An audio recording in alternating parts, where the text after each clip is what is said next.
Chapter 29 आखिरी सहारा। अगली सुबह कपूर ग्रुप हेडक्वार्टर।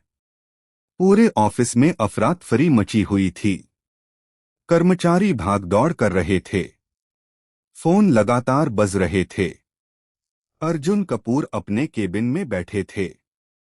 उनके सामने कंपनी के लीगल हेड, सीएफओ और बोर्ड के सदस्य मौजूद थे। सीएफओ ने कांपती आवाज में कहा, सर, अगर अगले 48 घंटों में निवेश नहीं आया तो हमें कई प्रोजेक्ट रोकने पड़ेंगे। दूसरे डायरेक्टर ने फाइल आगे बढ़ाई। और हमारी 3 विदेशी कंपनियों ने भी भुगतान रोक दिया है। अर्जुन ने आंखें बंद कर लीं। कमरे में ऐसा सन्नाटा था जैसे सबको आने वाले तूफान का अंदाजा हो। उधर चौहान रॉयल पैलेस। देवांश अपने प्राइवेट जिम में पंचिंग बैग पर लगातार वार कर रहा था। हर मुक्का जैसे वर्षों का गुस्सा बाहर निकाल रहा हो। विक्रम अंदर आया। बॉस, कपूर ग्रुप अब अपने आखिरी बड़े निवेशक से मदद मांगने जा रहा है। देवांश रुक गया। उसने तौलिया उठाकर हाथ साफ किए। फिर शांत आवाज में बोला, उसे भी मना कर दो। जी बॉस। और वह विक्रम के बिल्कुल सामने आकर खड़ा हो गया। अर्जुन कपूर को ऐसा लगना चाहिए कि पूरी दुनिया ने उसका साथ छोड़ दिया है। शाम, कपूर विला। अर्जुन घर लौटे। पहले जैसा रौब, पहले जैसी मुस्कान, सब गायब था। रिया उनके पास आई। पापा, दीदी का कोई पता चला? अर्जुन ने सिर हिलाया। नहीं। उन्होंने जेब से मोबाइल निकाला। कुछ पल स्क्रीन को देखते रहे। फिर एक नंबर डायल किया। दूसरी तरफ से आवाज आई। हेलो। अर्जुन ने भारी आवाज में कहा, मैं अर्जुन कपूर बोल रहा हूं। मुझे आपकी मदद चाहिए। कुछ सेकंड बाद दूसरी तरफ से जवाब आया। माफ कीजिए मिस्टर कपूर, हम इस मामले में आपकी मदद नहीं कर सकते। कॉल कट गई। अर्जुन ने धीरे धीरे फोन नीचे कर लिया। उनकी मुट्ठियां भींच गईं। अब उन्हें साफ समझ आ चुका था, देवांश सिर्फ हमला नहीं कर रहा, वह उन्हें अकेला कर रहा था। उसी समय चौहान पैलेस। देवांश अपने स्टडी में बैठा था। विक्रम ने कहा, बॉस, जैसा आपने चाहा था, अर्जुन कपूर के पास अब कोई बड़ा सहारा नहीं बचा। देवांश ने सामने रखी पुरानी तस्वीर उठाई। उसकी नजर तस्वीर पर टिक गई। कुछ पल तक कमरे में सन्नाटा रहा। फिर उसने बेहद ठंडी आवाज में कहा, अभी नहीं। अभी अर्जुन कपूर सिर्फ हार रहा है। उसकी आंखों में नफरत और गहरी हो गई। मैं तब रुकूंगा जब वह अपनी हर सांस के साथ उस रात को याद करेगा, जिस रात मेरी दुनिया उजड़ी थी। कमरे में फिर सन्नाटा छा गया। देवांश ने तस्वीर वापस मेज पर रख दी। उसका बदला अब सिर्फ शुरू हुआ था। चैप्टर 30 घुटनों पर। 3 दिन बाद मुंबई। एक समय पूरे शहर पर राज करने वाला कपूर ग्रुप अब लगातार संकट में था। टीवी चैनलों पर एक ही खबर चल रही थी, कपूर ग्रुप की कई बड़ी परियोजनाएं रुकीं। क्या अर्जुन कपूर का साम्राज्य खत्म होने की कगार पर? Kapoor group headquarter. बोर्डरूम में सन्नाटा पसरा था। डायरेक्टर्स एक एक करके अपनी फाइलें बंद कर रहे थे। एक वरिष्ठ डायरेक्टर ने धीमी आवाज में कहा, मिस्टर कपूर, अगर हालात ऐसे ही रहे तो हमें कुछ कंपनियां बेचनी पड़ सकती हैं।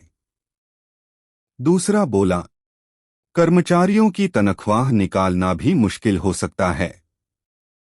अर्जुन ने दोनों हाथ मेज पर रख दिए। उन्होंने किसी को जवाब नहीं दिया। पहली बार उन्हें महसूस हुआ, उनका साम्राज्य सचमुच दरक रहा है। उधर चौहान रॉयल पैलेस। देवांश के सामने बड़ी स्क्रीन पर कपूर ग्रुप की रिपोर्ट चल रही थी। विक्रम बोला, बॉस, सब आपकी योजना के मुताबिक हो रहा है। देवांश ने स्क्रीन बंद कर दी। नहीं। विक्रम चौंका। अभी अर्जुन कपूर खड़ा है। मैं चाहता हूं वो खुद मेरे दरवाजे तक आए। उसी शाम कपूर विला। अर्जुन अपने स्टडी में अकेले बैठे थे। टेबल पर मायरा की बचपन की तस्वीर रखी थी। उन्होंने तस्वीर उठाई, आंखें बंद कर लीं। बेटा, मैं तुम्हें वापस लाऊंगा, चाहे मुझे खुद देवांश के सामने क्यों न झुकना पड़े। दरवाजे पर खड़ी नंदिनी ने यह सुन लिया। उनकी आंखों से आंसू बह निकले। क्या अब कोई और रास्ता नहीं बचा? अर्जुन ने भारी आवाज में कहा, अगर मेरी बेटी वापस आ जाए तो मैं अपना सब कुछ खोने को तैयार हूं। उसी समय तीसरी मंजिल। मायरा अपने कमरे में थी। दरवाजा अब भी बाहर से बंद था। बाहर गार्ड तैनात थे। अचानक कॉरिडोर में भारी कदमों की आवाज गूंजी। ठक ठक ठक। मायरा समझ गई। देवांश। दरवाजा खुला। देवांश अंदर आया। उसके पीछे विक्रम था। कमरे में कुछ पल तक गहरा सन्नाटा रहा। मायरा ने उसकी तरफ देखा। अब क्या चाहिए? देवांश ने कोई जवाब नहीं दिया। उसने पूरे कमरे पर एक नजर डाली। फिर ठंडी आवाज में बोला, कल सुबह तैयार रहना। मायरा ने भौहें सिकोड़ लीं। क्यों? क्योंकि मैंने कहा है। अगर मैं मना कर दूं? इस बार देवांश उसकी तरफ बढ़ा। दोनों के बीच बस एक कदम का फासला था। उसने उसकी आंखों में देखते हुए कहा, तुम्हें अब भी लगता है तुम्हारे पास चुनने का अधिकार है? मायरा ने जवाब में सिर्फ उसे घूरा। देवांश मुड़ा, दरवाजे तक पहुंचा, फिर बिना पीछे देखे बोला, कल तुम अपने पिता को देखोगी। यह सुनते ही मायरा का चेहरा बदल गया। देवांश बाहर निकल चुका था। उसे नहीं पता था कि कल की मुलाकात सिर्फ एक बेटी और पिता की नहीं, देवांश के बदले के सबसे बड़े खेल की शुरुआत होने वाली थी। चैप्टर 31 घुटनों की कीमत। अगली सुबह चौहान रॉयल पैलेस। महल का विशाल दरबार हॉल। चारों तरफ हथियारबंद गार्ड खड़े थे। सीढ़ियों के ऊपर देवांश चौहान अपनी कुर्सी पर बैठा था। उसके चेहरे पर वही ठंडा भाव, जैसे सामने कोई इंसान नहीं, सिर्फ बदला हो। विक्रम आगे बढ़ा। बॉस, अर्जुन कपूर आ चुके हैं। देवांश ने सिर्फ इतना कहा, अंदर भेजो। महल का विशाल दरवाजा खुला। अर्जुन कपूर अंदर आए। 3 दिन में ही उनका चेहरा बदल चुका था। आंखों के नीचे काले घेरे, चेहरे पर थकान, लेकिन बेटी को वापस ले जाने की उम्मीद अभी भी बाकी थी। उसी समय दूसरी तरफ से 2 महिला गार्ड मायरा को लेकर आईं। मायरा ने जैसे ही अपने पिता को देखा, उसकी आंखें भर आईं। पापा।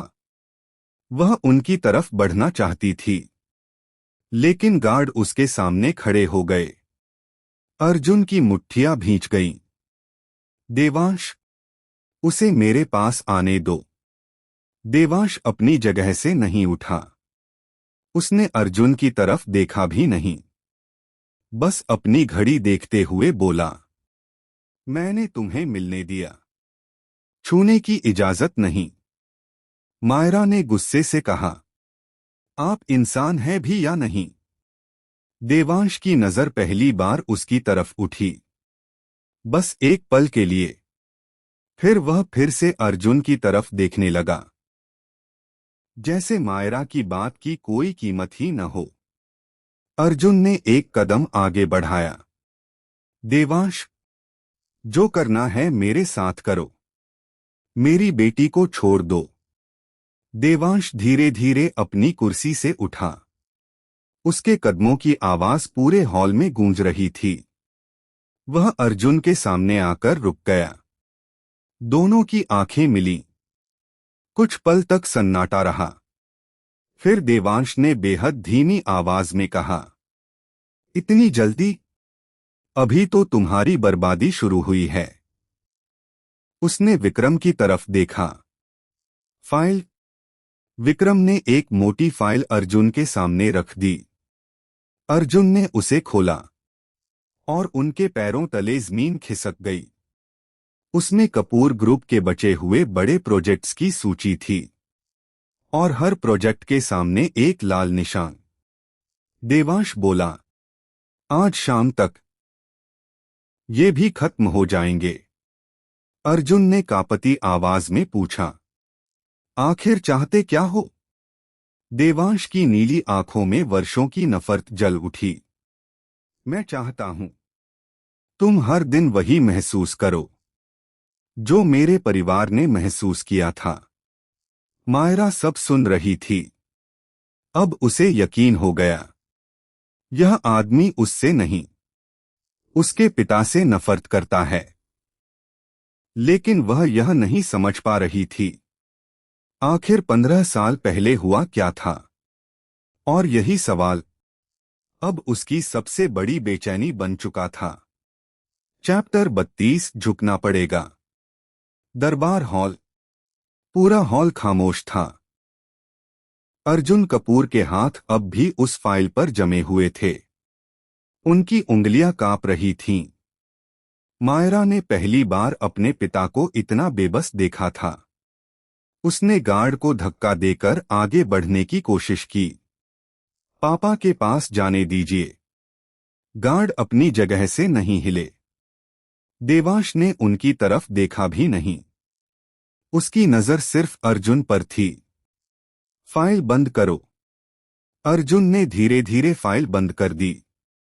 देवांश ने ठंडी आवाज में कहा, आज शाम कपूर ग्रुप की आखिरी सांस भी छीन ली जाएगी। अर्जुन ने गुस्से में कहा, तुम्हें जो चाहिए मुझसे लो, मेरे परिवार को छोड़ दो। देवांश हल्का सा मुस्कुराया। वह मुस्कान जीत की नहीं, नफरत की थी। परिवार?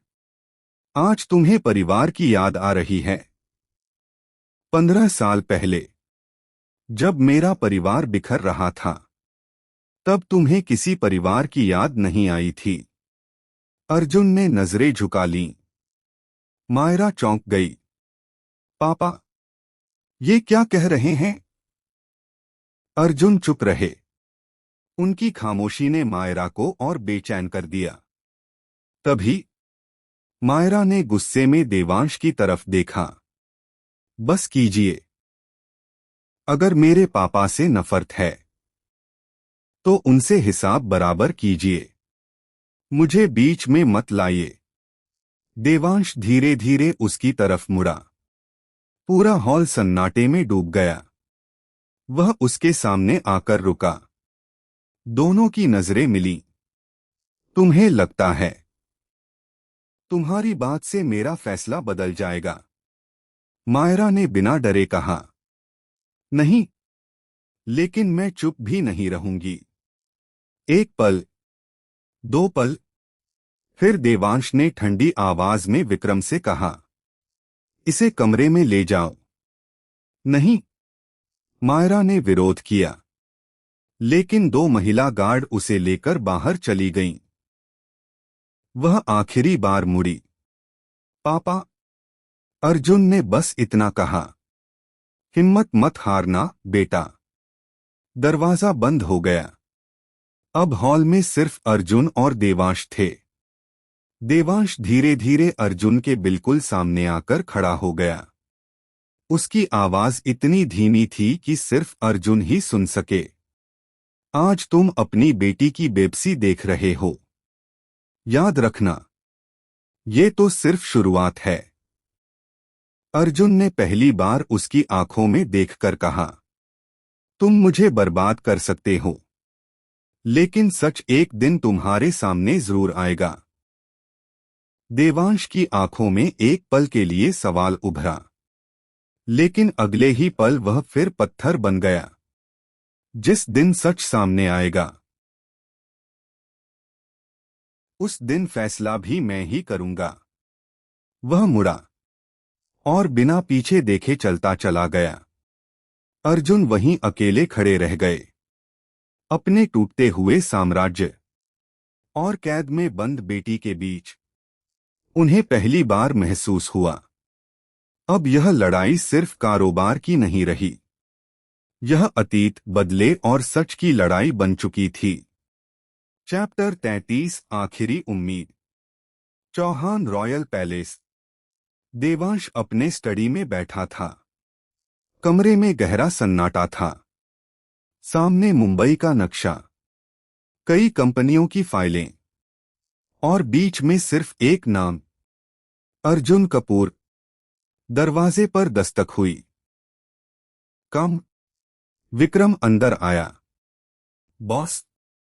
कपूर ग्रुप के आखिरी 4 बड़े क्लाइंट्स भी पीछे हट गए। 3 बैंक नई फंडिंग देने से मना कर चुके हैं और उनके पुराने बिजनेस पार्टनर्स अब फोन तक नहीं उठा रहे। देवांश ने धीरे से फाइल बंद की। उसके चेहरे पर कोई खुशी नहीं थी। उसने सिर्फ एक सवाल पूछा, अर्जुन कपूर 3 रातों से घर नहीं गया, ऑफिस में ही है। देवांश कुर्सी से उठा, खिड़की के सामने जाकर खड़ा हो गया। उसकी आवाज पहले से भी ज्यादा ठंडी थी। अच्छा। अब उसे नींद भी नहीं आ रही। उधर कपूर ग्रुप हेड ऑफिस। रात के 2 बजे। पूरा ऑफिस खाली था। सिर्फ अर्जुन कपूर अपने केबिन में बैठे थे। सामने फाइलों का ढेर, कई नोटिस, रद्द हुए कॉन्ट्रैक्ट और लगातार बजता फोन। उन्होंने फोन उठाया। हेलो। दूसरी तरफ से जवाब आया, सर, हमें अफसोस है, हम यह डील जारी नहीं रख सकते। कॉल कट गई। अर्जुन ने धीरे से फोन मेज पर रख दिया। उनके हाथ कांप रहे थे। उन्होंने सिर झुका लिया। पहली बार उनकी आंखों से आंसू निकल आए। उसी समय तीसरी मंजिल। मायरा अपने कमरे में बैठी थी। उसे बाहर से गार्डों की आवाजें सुनाई दे रही थीं। वह सोच रही थी, पापा कैसे होंगे, लेकिन उसके पास कोई जवाब नहीं था। अगली सुबह विक्रम फिर देवांश के सामने खड़ा था। बॉस, अर्जुन कपूर आपसे मिलना चाहते हैं। देवांश ने बिना कोई भाव बदले पूछा, क्यों?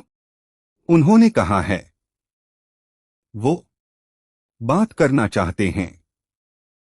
कुछ पल तक कमरा खामोश रहा। फिर देवांश ने अपनी घड़ी देखी। उसे 2 घंटे बाहर खड़ा रखो। विक्रम ने सिर झुका दिया। जी बॉस। और देवांश की आवाज और ठंडी हो गई। उसे एहसास होना चाहिए, मेरे दरवाजे तक पहुंच जाना मुझे मिलने के बराबर नहीं होता। जी बॉस। विक्रम बाहर चला गया। देवांश ने मेज पर रखी पुरानी तस्वीर उठाई। उसकी मुट्ठी धीरे धीरे कस गई। अब दर्द शुरू हुआ है, अर्जुन कपूर। अभी हिसाब बाकी है। महल के बाहर कड़ी धूप में अर्जुन कपूर अकेले खड़े थे। महल का विशाल लोहे का गेट बंद था। गार्ड बिना कुछ बोले अपनी जगह खड़े थे।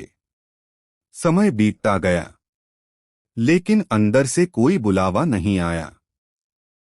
अर्जुन ने एक बार महल की ऊंची दीवारों की तरफ देखा। उन्होंने मन ही मन कहा, अगर मेरी बेटी को बचाने के लिए मुझे अपना हर अभिमान छोड़ना पड़े तो मैं वो भी करूंगा। दूर महल की ऊपरी मंजिल की खिड़की के पीछे नहीं, बल्कि सुरक्षा कैमरों की स्क्रीन पर देवांश की नजर उसी पर थी। उसके होठों पर कोई मुस्कान नहीं थी, सिर्फ एक ठंडी अधूरी नफरत थी। यही तो चाहता था मैं। चैप्टर 34 छिपा हुआ दुश्मन। रात, मुंबई शहर। एक सुनसान वेयरहाउस। कमरे में सिर्फ एक पीली लाइट जल रही थी। एक आदमी कुर्सी पर बैठा था। उसका चेहरा अंधेरे में छिपा हुआ था। सामने 5 हथियारबंद लोग खड़े थे। उसने मेज पर उंगलियां थपथपाईं। अर्जुन कपूर, देवांश चौहान, दोनों अभी भी एक दूसरे को ही दुश्मन समझ रहे हैं। उसके होठों पर हल्की मुस्कान आई। और यही मेरी सबसे बड़ी जीत है। तभी एक आदमी बोला, सर, अर्जुन कपूर आज फिर देवांश से मिलने गया था। वह आदमी कुर्सी से धीरे धीरे उठा। क्या उसने कुछ बताया? नहीं सर, मिलने ही नहीं दिया गया। उसने राहत की सांस ली। अच्छा है, उसे सच बोलने का मौका मत मिलने देना। उसी समय चौहान रॉयल पैलेस। देवांश अपने स्टडी में बैठा था। विक्रम अंदर आया। बॉस। अर्जुन कपूर 3 घंटे तक गेट पर खड़ा रहा। देवांश ने कोई प्रतिक्रिया नहीं दी। फिर चला गया। देवांश ने बस इतना कहा, अगली बार आए तो 5 घंटे इंतजार करवाना। जी बॉस। उधर कपूर विला। अर्जुन अपने कमरे में अकेले बैठे थे। उन्होंने अलमारी खोली। एक पुराना डिब्बा निकाला। डिब्बे में एक पुरानी तस्वीर, कुछ कागज और एक खाली डिब्बी थी। अर्जुन उसे देखते ही घबरा गए। नहीं, वो यहां नहीं है। उन्होंने पूरा कमरा तलाशना शुरू कर दिया। कहाँ गया? अगर वो गलत हाथों में चला गया तो सब खत्म हो जाएगा। उन्हें अचानक कुछ याद आया। उनकी आंखें फैल गईं। मायरा। उसी समय वेयरहाउस। एक आदमी भागता हुआ अंदर आया। सर, हमें पता चल गया। वो चीज मायरा के पास है। कमरे में सन्नाटा छा गया। अंधेरे में खड़ा आदमी धीरे धीरे मुस्कुराया। तो आखिरकार 15 साल बाद वो हमारे सामने आने वाली है। उसने अपने आदमियों की तरफ देखा। ध्यान से सुनो, मायरा जिंदा चाहिए। और अर्जुन कपूर। वह कुछ पल रुका। उसे अभी मत मारना, जब तक वो सच अपने सीने में दबाकर जिंदा है। देवांश चौहान कभी मुझ तक नहीं पहुंच पाएगा। कमरे में बैठे सभी लोग एक साथ बोले, जी सर। अंधेरे में खड़ा वह आदमी खिड़की की तरफ देखने लगा। उसका चेहरा अब भी दिखाई नहीं दे रहा था। सिर्फ उसकी आवाज गूंजी। खेल अब शुरू होगा और इस खेल में हर मोहरा मेरी चाल चलेगा। Chapter 34 and.